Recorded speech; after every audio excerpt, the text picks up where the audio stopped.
ওরা বিধানসভার গেটে গেছিল, খুব খারাপ আচরণ করেছে, পুলিশ অত্যাচার করেছে।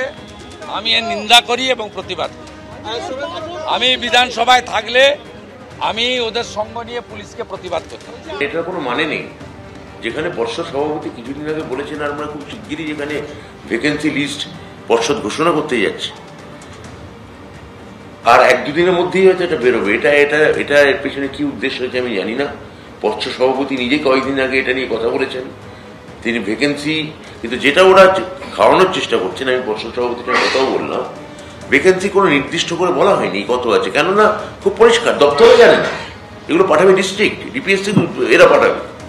তা ডিপিএসসি থেকে রিপোর্ট আসার জন্য ওয়েট করছি। সব ডিপিএসসি যেখানে এখনো রিপোর্ট দেয়নি, সেখানে এই একটা 50,000 51,000 ভ্যাকেন্সি বলে খাইয়ে দেওয়া হচ্ছে, এইটার কোনো মানে নেই।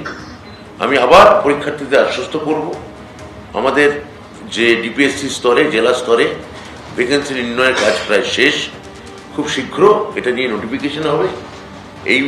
এই ধরনের 2022-এর প্রাথমিকে যারা এই আন্দোলন করছেন, এই আন্দোলনে এখন আর কোনো যৌক্তিকতা আছে বলে আমার অন্তত মনে হচ্ছে না। কর্মসূচি, তাহলে সেক্ষেত্রে পুলিশ এখানে অ্যাডিকুয়েট ব্যবস্থা রাখেনি কেন?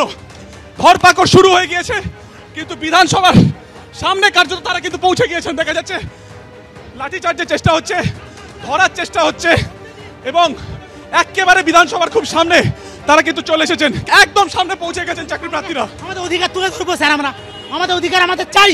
মমতা বন্দ্যোপাধ্যায় একাই ফাঁসবে এই রাজ্যটাই একাই ফাঁসবে।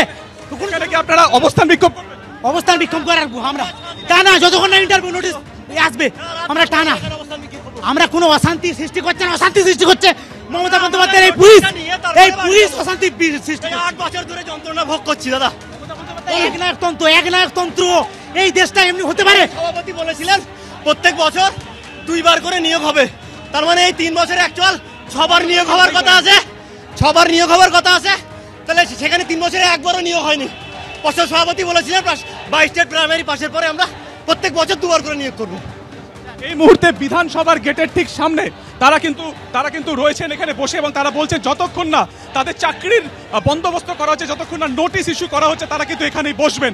দেখতে পাচ্ছ একেবারে 7 নম্বর গেট, গ্রিন লাইনের যে গেট রয়েছে এসপ্ল্যানেডের, সেখান থেকে দৌড়ে প্রায় 200 থেকে 250 মিটার তারা দৌড়ে এখানে আসলেন। রাস্তা জুড়ে বিভিন্ন জায়গাতে পুলিশের তরফে তাদেরকে বাধা দেওয়ার চেষ্টা হয়।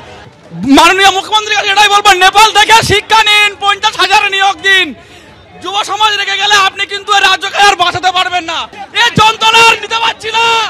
আজকের রাস্তায় চলে আসছে 50,000 শূন্যপদে ইন্টারভিউ নিয়োগ চাই, প্রাইমারি সব জায়গায় নিয়োগ হচ্ছে। দেখতে পাচ্ছি প্রত্যেকের হাতে কিন্তু এরকমই পোস্টার রয়েছে। ইন্টারভিউয়ের দাবি নিয়ে এসেছি, দীর্ঘ 3 বছর টেট পাস করে বসে আছি, মুখ্যমন্ত্রী কোনো পদক্ষেপ নেয়নি, বাধ্য হয়ে রাজপথে নেমেছি। কোথায় যাচ্ছে? বিধানসভা অভিযান, বিধানসভায় প্রাথমিক শিক্ষক নিয়োগ চাই, অবিলম্বে 50,000 শূন্য পদে প্রাথমিক শিক্ষক নিয়োগ চাই।